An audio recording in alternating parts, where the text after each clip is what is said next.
and 1 column for common. Now, what happens with this is, let me kind of, I'll just move reverse down here. What they have is we have 7.5%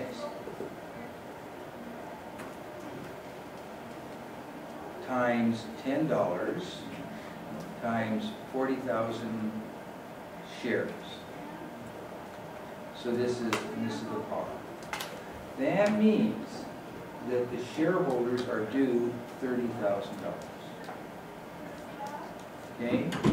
So in other words, there's 40,000 shares out with a $10 par, and each share and each share gets 7.5% of par. Does that make sense? Okay. Now, in the first year, they declared $10,000. So when they did that, the preferred got the whole $10,000. Common get the remainder, which is 0. And so the total for a year is the preferred got 10,000 and the common got 0. Now, 2012. Now in this case, because it's non-cumulative, right? There's no arrears. Does that make sense? Mm-hmm. Okay. So now in 2012, they have a $24,000 dividend. You guys want to do that one?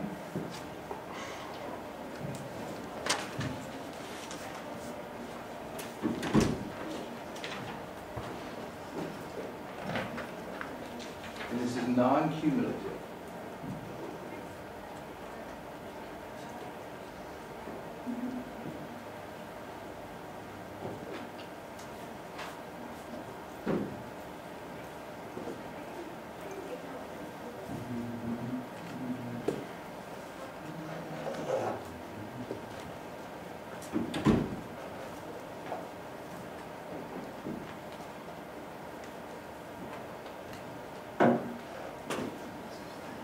So again, the whole thing goes to the preferred, right? Okay. You guys okay with that? The next year now they have a $100,000 dividend. So 30,000 goes to the preferred, and 70,000 goes to the common. That makes sense? Can I see math? I'm sorry. See what? Can I see the math for it? It's like, is there supposed to be math that goes with it, or is there something else? Well, here we go. See if this is, so when you say the math, don't forget, as far as the math goes, it's very simple math. Okay. It's because, now you see where they get the $30,000, they get the $30,000, right? Here, or no? I have no idea. What's that? No, I'm lost. I'm sorry. You're lost. All right. So here's the deal. What this is that 40,000 shares have been sold, right? Right. And it's $10 par, Right. and each shareholder will get 7.5% of par. Okay. So 7.5% of $10 times 40,000 shares. So that means the total dividend due the preferred is 30,000. And I appreciate your question. So in this case, I had it written down someplace here. Now, first of all, Angela, can I check the okay on that? Yeah, I think it's just going to take more time. Okay. Yeah. Why didn't you do that for the first 2 years? Well, we did, but the only is what happened, the dividend they declared, it's less than 30,000. So the whole thing went to preferred. Oh, I get it. We were saying like the baseline, right? The baseline, yeah. Yeah, okay. That's where I missed. But I'm not sure Mariah gets it. I think so. Okay, next year, again, they declare 24,000, it's below the 30, so the whole thing goes to the preferred. Now, in neither case there's any arrears because it's non-cumulative, it doesn't accumulate. Okay. The next year, they declare $100,000. Well, now the preferred get their full dividend, and what's left over goes to the common. I see. And again, there's no arrears because it's non-cumulative. And the next year, they have 196,000. So it's 30 to preferred, the remainder to common. See, Yeah. so why are you saying 30,000 is the cap for? Well, that's what it says. What this saying is when okay, let me, what I'm doing is going back 3 steps, and I'm not throwing too many details here. What it says is preferred stock has a preference to dividends, but there's a cap in that preference. What it says is that if a dividend is declared, you're due 7.5% of par, is what that problem says. So then the step one in this would be you take the shares times the percent times par to get your Exactly. number. And that's 30,000 in this case.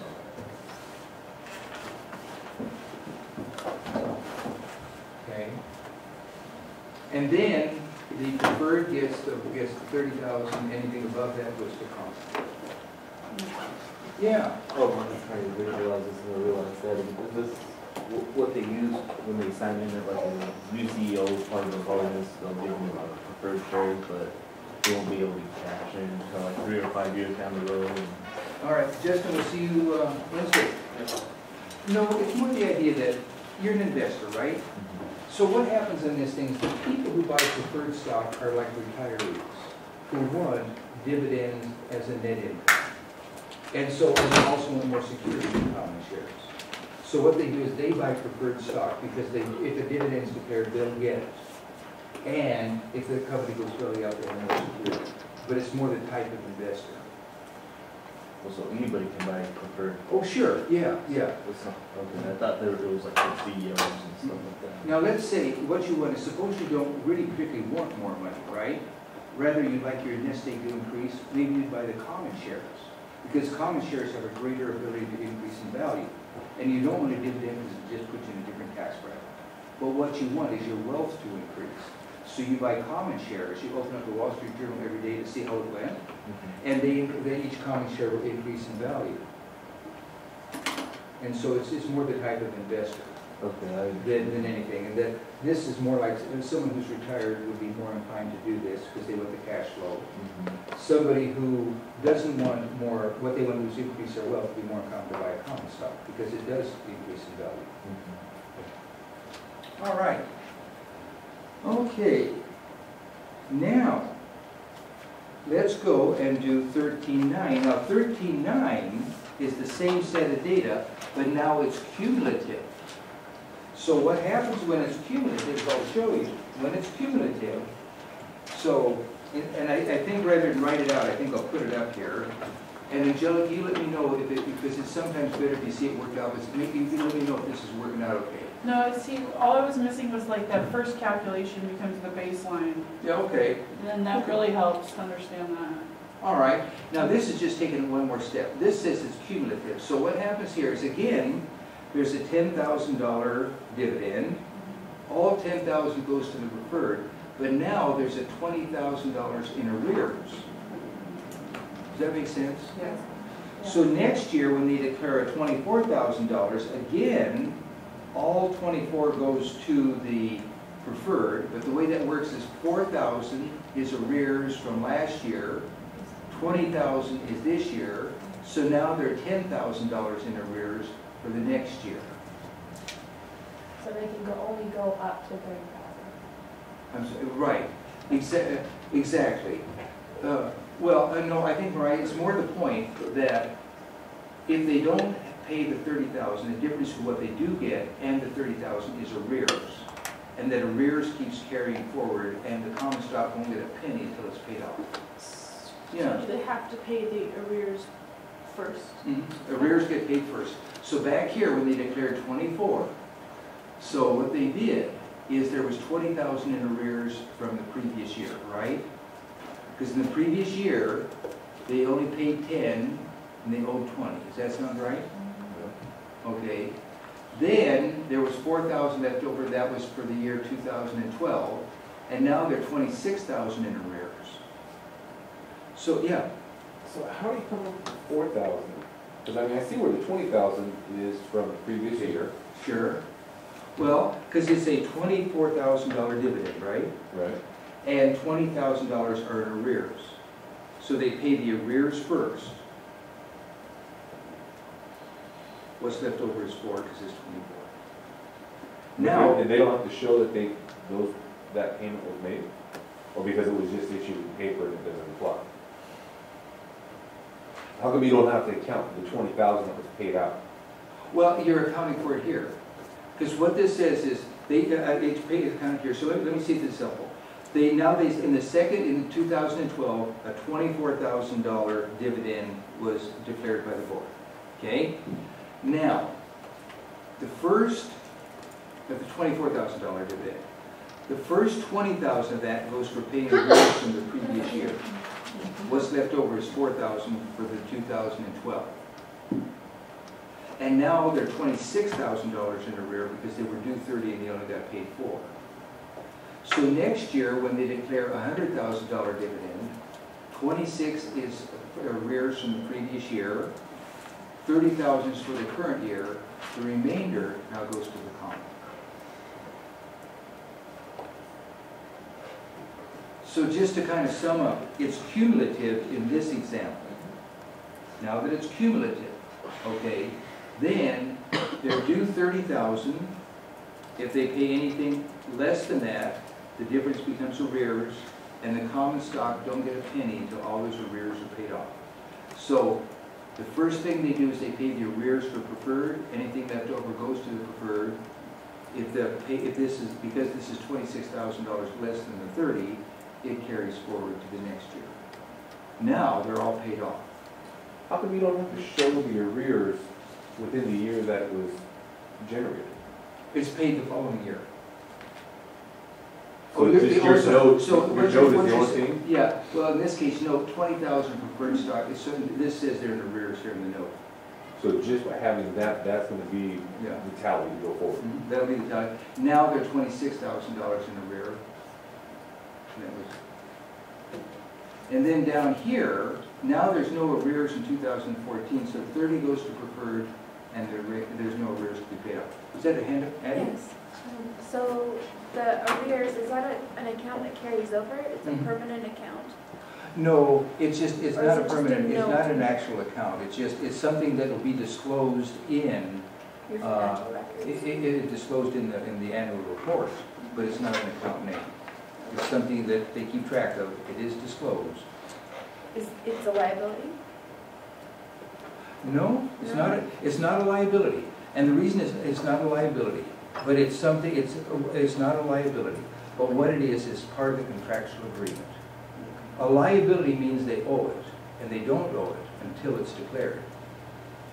You see, what it is, yeah, it's not a liability, just because, now when they declare a dividend, that declaration makes the dividend a liability. But arrears is not a liability because they simply don't owe it. As at the end of 2011, they don't owe anybody anything in the way of a dividend. So it's not a liability. Yeah, So if they don't declare a dividend, they don't owe anybody anything? exactly. So they could, that person could have like preferred arrears forever. if they Exactly. never- Mhm. If they never declared another dividend, this $20,000 in arrears would be there till the company folded. And then would they have to pay it? or Uh-uh. just- No, It would keep increasing though, wouldn't it? and it would keep Each year? increasing. Next year, if they never paid it next year, it would increase to 50, then it would increase to 80, then increase to 110. All that means is until all those arrears were paid, the common stockholders will never get a dime. Yes. Where did you get the 30,000 in 2013? Well, here's what, now, first of all, what the 30,000 represents, let me go back here one step. So where they're getting that is, and I hope I'm not throwing too many details here, but the indenture is the name of the, when you buy stock, it's really a contractual relationship between you and the corporation, right? The name of the piece of paper is called an indenture. That's what they call the contract, is an indenture. So the contract says the dividend that's due, the preferred, will be 7.5% of par. Okay, and so 7.5% of $10, I mean, is the amount per share times 40,000 shares. That comes to the $30,000. So $30,000 is in total is due to the preferred shareholders.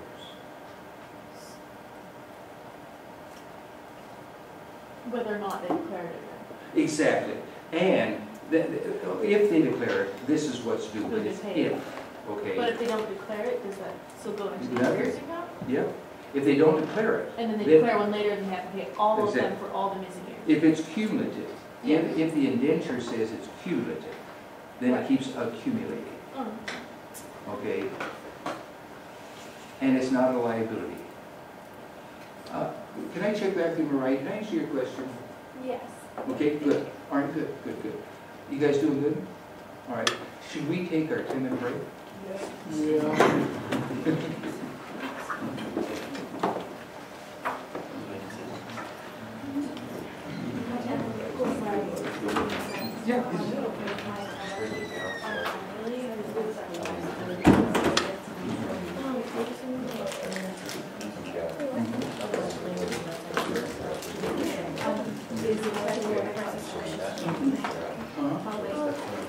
When I present it, I'm gonna make a total walk.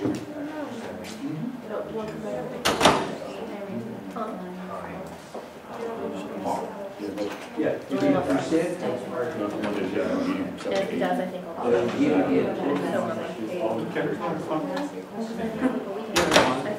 after about 8:49, I'll make you sit. So I'm gonna probably do this tonight. Get it done. Usually I just use. Yeah. To read. You two elections. And then go check it. So I have to do my stuff, but I will use for around 15 minutes. So then every week. Me too. Yeah, me too. And with a friend. Jeanette's always giving you that. She's done it. Or normally.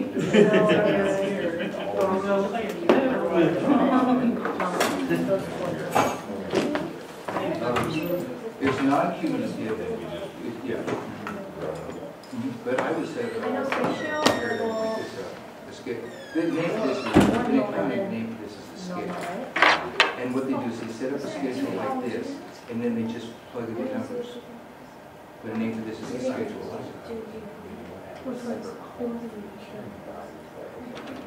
Sure, and Michael, that's an excellent idea, and I agree with you. That down here they do notes, but you could very easily have a column that says arrears, and that would be an excellent idea. Sure. No, I think it's an excellent idea. And again, we know you can set up your schedule at work, use an electronic spreadsheet, and then just plug in the numbers as you go along. Oh, absolutely. No, but you, I think it's an excellent, that's an excellent idea. Do whatever you want, the whole type order. All of them. This question. I really was Yep, yep. The only thing is always be careful because, on the job, set up the schedule, right? But on the test, we put it careful. On the job, set up the schedule, but on the test, And I we rolled put with it her. careful. Make sure you answer your answer matches I the know, It was question. really weird. Her kind of dad. We said that it was her dad when it was our stepdad, but she's still not. Exactly. Yeah, so, her kind of dad and his mom came and picked us up and that.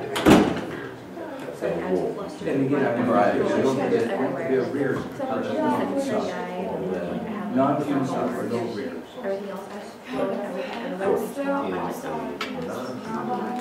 I was like, you got my card figure out, and I go, Trump or whatnot? And I went to share it, but she said, walk there, in 2013. After 30,000. Okay, so automatically, But like after hours. Exactly, that's exactly right. That's exactly right. So this is non-cumulative, and so right there, they're putting in 40,000, normally, and 22. all it is just what they had. I feel like I just don't want to if I left money there. Like if they're my spouse, like I don't know. Okay, so it's That's a separate spreadsheet, yeah, because this is the in total. And then. So if you had two, yeah, just in total. It's showing the payment to the preferred zone. Not that hard. So this is, let's say this is the company that have the common stock. They weren't able to make enough. So it'll builds up with that, and they're not able to pay it at the beginning. able to pay it. This is Pay the it off. company paying out. Yeah, and then when there's nothing left in their arrear, they get that. They'll continually get